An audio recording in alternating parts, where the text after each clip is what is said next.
Part 1, Part 2, Part 3, and Part 4. Now look at Part 1.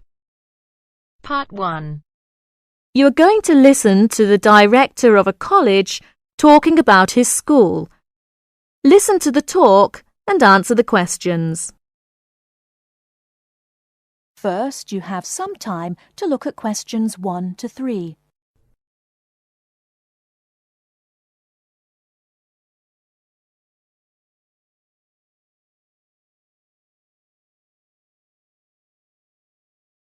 Now we shall begin. You should answer the questions as you listen, because you will not hear the recording a second time. Listen carefully and answer questions 1 to 3.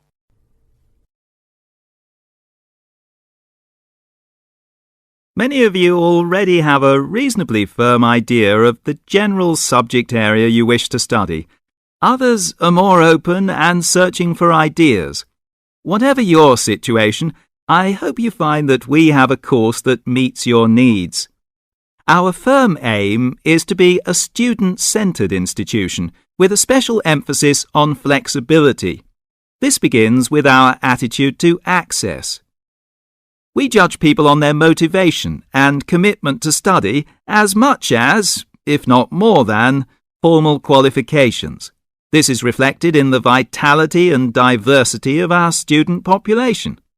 Some of our students come direct from sixth form or college. Before you hear the rest of the conversation, you have some time to look at questions 4 to 10.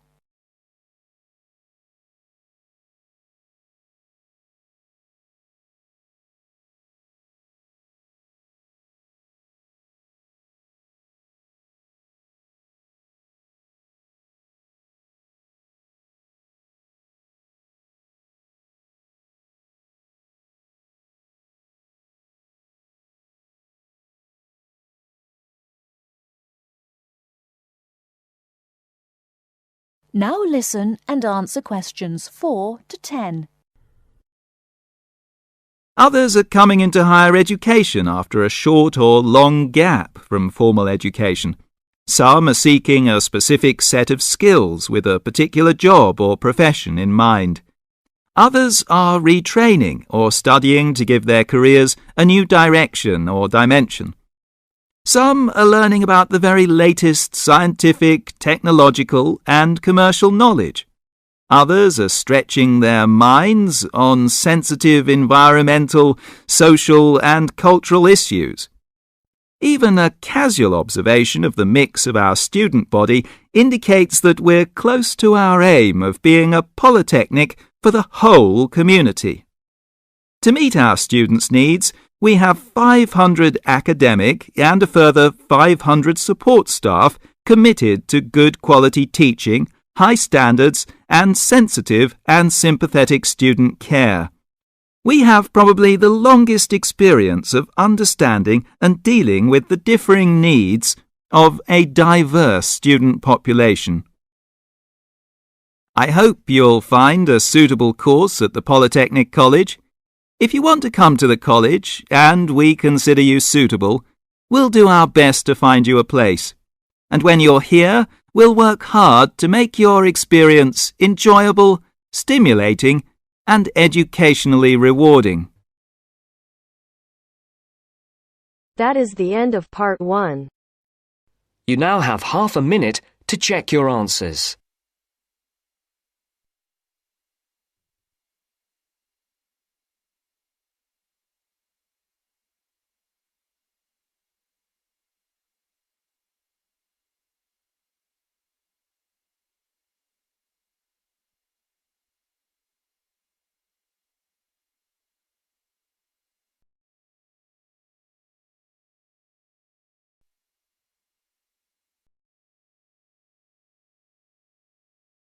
Now turns to Part 2.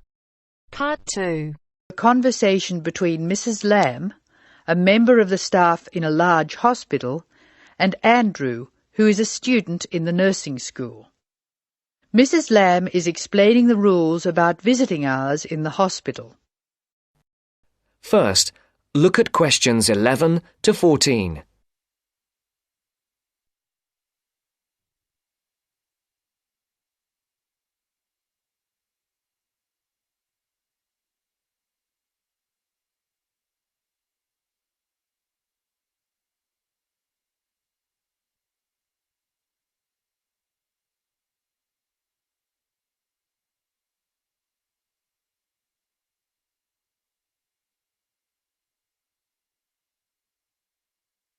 Listen carefully.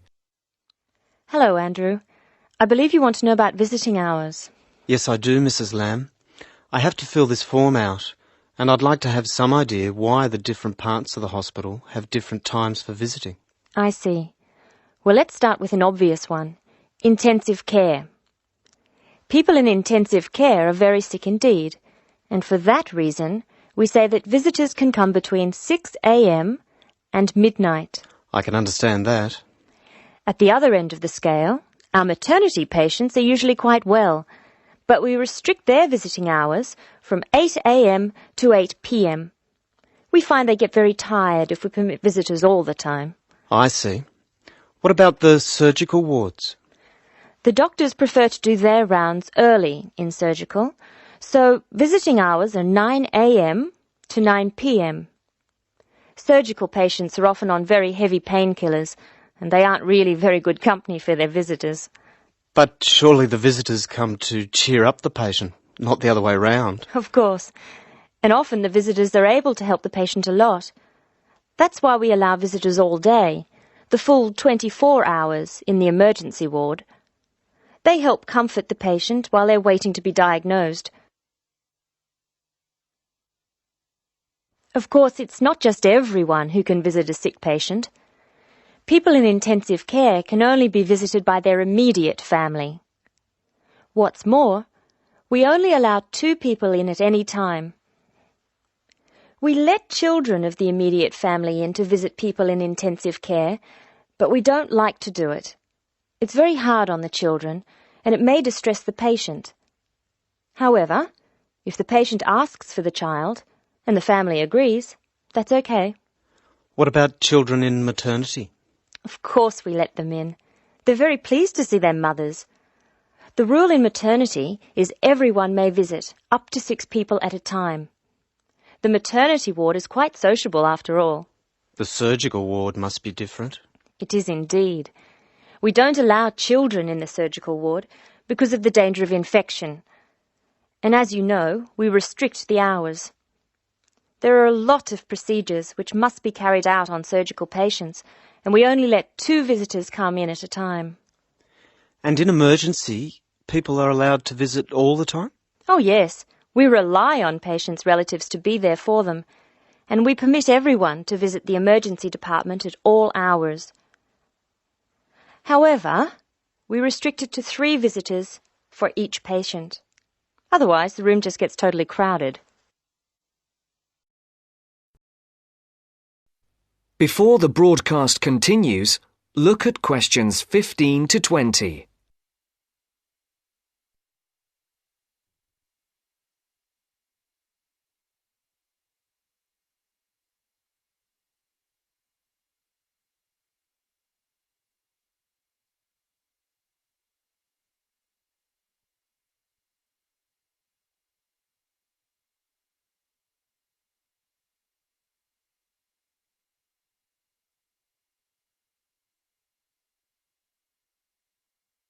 You will now listen to the second part of the talk.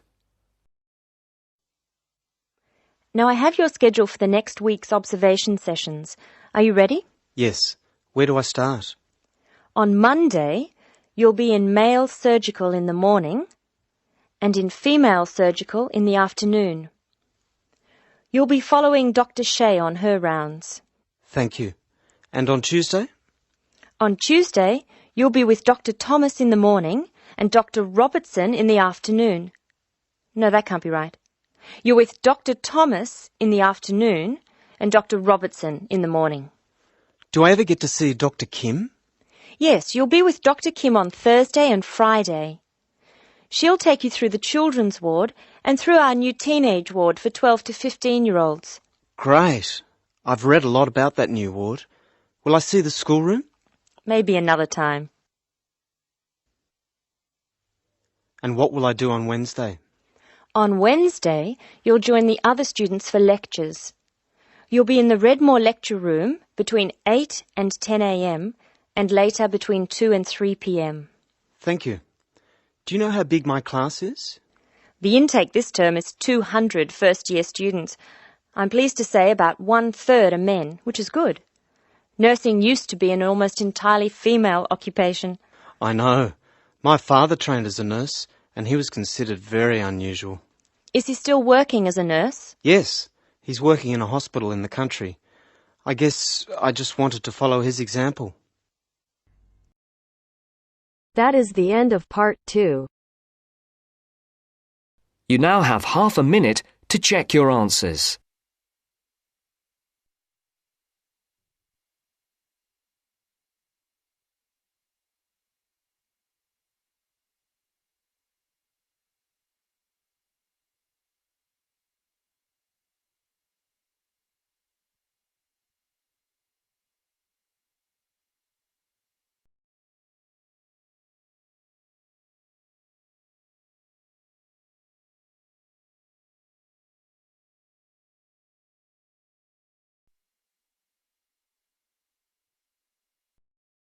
Now turns to part 3. Part 3. You will hear 2 business studies students discussing a presentation they'll do on an article on working effectively in groups. First, you have some time to look at questions 21 to 26.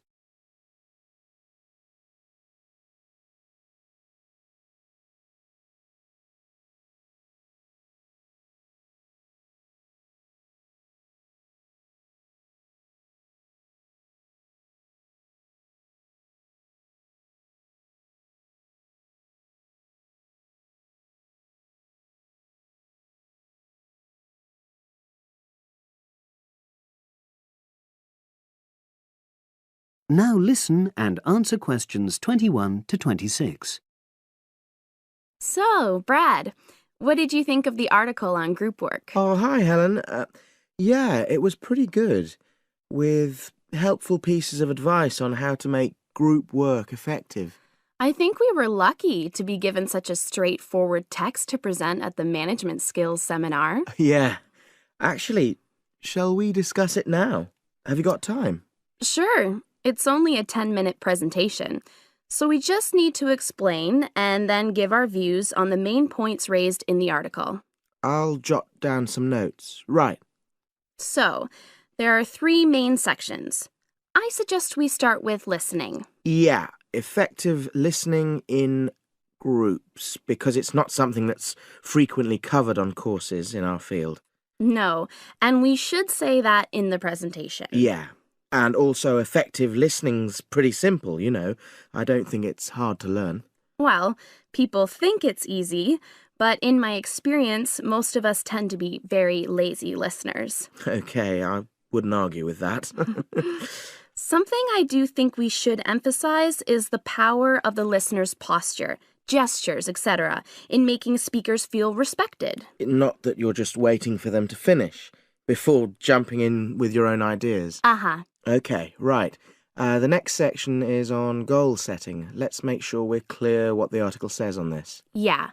Well, firstly, it says that all group members must be given time to explain their own goals. That's it, yeah. And then, did it say that the whole group should agree on common goals? That's a bit too strong. It's more that everyone's agendas should be equally acceptable. But it does say that goals have to be realistic, you know... Achievable within a particular time? You've got it. That's really what the article's saying. There isn't really any point in having ideals if group members know they won't come to anything within a reasonable period. So, I think a summary covering those points will be enough for that part of the presentation, don't you? Yeah. Now, the last section is about conflict resolution. Actually, I thought it was the worst part of the article. Me too. I don't think it went into sufficient detail on the issue. Actually, I thought it devoted too much space to it, but that it was all rather boring, you know? It didn't mention some of the more radical theories. Absolutely. I found that really irritating. Right, and also I think it could have said more about conflict sometimes being healthy in groups. Absolutely. It just mentioned rather glibly about how we should avoid thinking of winners and losers, and that quick resolution of conflict is always desirable. Without explaining what these terms mean? Well, it gives quite detailed definitions, but doesn't develop a proper argument. Right. So, for the presentation, I think we just give some definitions and then explain what we felt were the weaknesses in the article's treatment of conflict resolution. Yeah, good. Now you have some time to look at questions 27 to 30.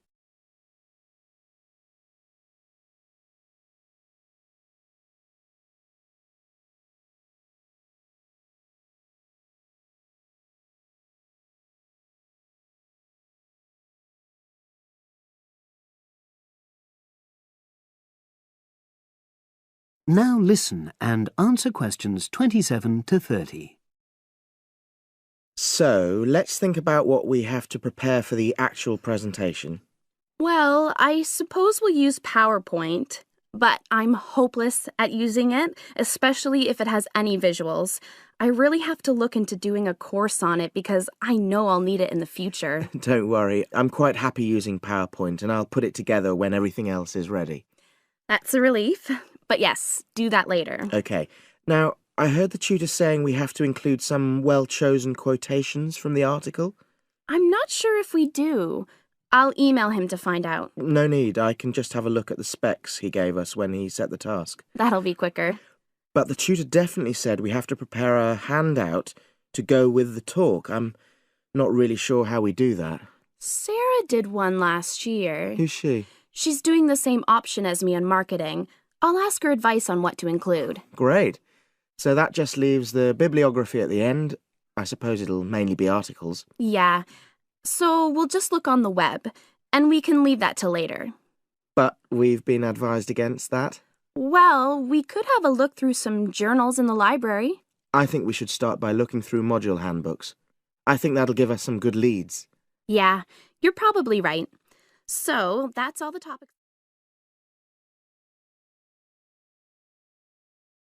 That is the end of part 3. You now have half a minute to check your answers.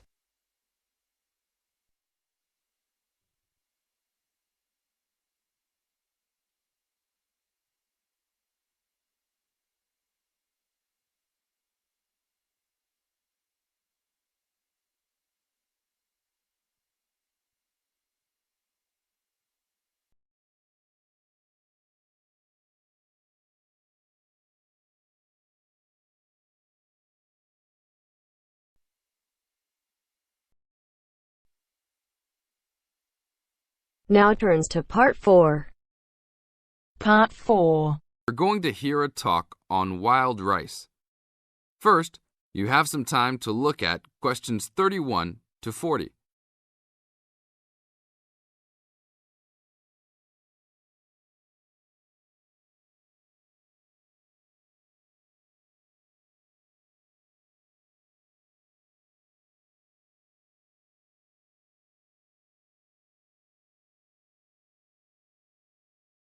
Now listen to the tape and answer the questions. Good morning. Today we'd like to talk about wild rice. Contrary to what many people believe, wild rice is not rice at all, but a grass. Much of it sold in the world today is not even wild, but rather cultivated varieties that do not occur naturally. Wild rice is really an annual aquatic seed found mostly in the upper freshwater lakes of Canada, Michigan, Wisconsin, and Minnesota in North America. Indians gathered wild rice before any explorers set foot on the North American continent. Early explorers were greatly impressed with the strength and hardiness of the woodland Indians, and attributed their vitality to their ample servings of wild rice. Wild rice can grow in water as shallow as 3 or 4 feet along marshes and muddy waters. A tall plant, it grows to a height of 8 to 10 feet, with a long flower cluster that reminds one of a narrow broom. The grains in their husks on the tall stalk look somewhat like oats. Truly wild rice is a challenging crop to grow. Even today, it's very susceptible to failure due to weather conditions. If a heavy windstorm comes along just before harvesting, the seeds can be blown into the water, ruining an entire crop. Harvesting at just the right time becomes a matter of beating the birds to it, since wild rice is considered a delicacy by many birds living in the area. Other challenges include insects, disease, poor drainage, and high waters. If the grains are too green, they are difficult to thresh or beat out of their husks. If left on the plant too long, even a few days too long, they fall off the plant into the water. Airboats have brought about recent improvements in commercial harvesting of the wild rice, while newer techniques for parching, winnowing, and hulling have been a help in saving time and labour. Still, it takes about 3 pounds of grass seed to yield 1 pound of wild rice. Buyers should be aware of 2 types of wild rice, gathered and commercial. Foraged or hand-harvested wild rice is gradually being pushed out of the market by hybrid commercial varieties. Hand-harvested wild rice makes up less than 20% of the market today. Heirloom varieties of this foraged grain still exist. In fact, it is the only heirloom grain sold commercially. However, package labels can be deceiving. Though the label may read Indian harvested or organic, the product may be hybridized wild rice placed in freshwater lakes and gathered by Indians in airboats. Hand-harvested, organic, and from the Great Lakes region is the real thing, with superior flavour and aroma, but it may be difficult to find. Though wild rice is one of the most expensive grains, it goes a long way. Some say that 1 pound of the grain can feed 30 people. To compensate for its high cost, try combining wild rice, half and half, with brown rice. For a truly colourful presentation, try 1/3 of each: white rice, brown rice, and wild rice. That is the end of part 4. You now have half a minute to check your answers.